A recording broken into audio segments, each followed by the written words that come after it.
ஓம் சாயிராம். ஏன் அழகு செல்வமே, உன்னைக் காண உன் சாயப்பா வந்துள்ளேன். சற்று நான் கூறுவதை கேட்டுவிட்டு செல்.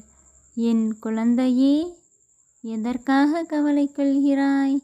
நீ கவலைப்படுவதால் உன் ஆரோக்கியம் கெடுமே தவிர வேறு எதுவும் நடக்காது. நீ இவ்வாறு கவலைப்படுவதால் எதையும் உன் வாழ்வில் ஜெயிக்க முடியாது.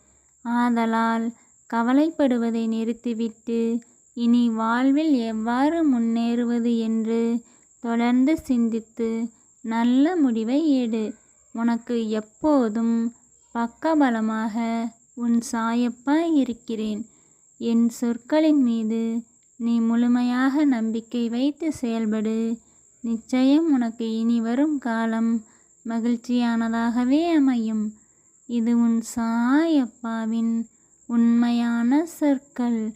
ஜெய் சாயிராம்.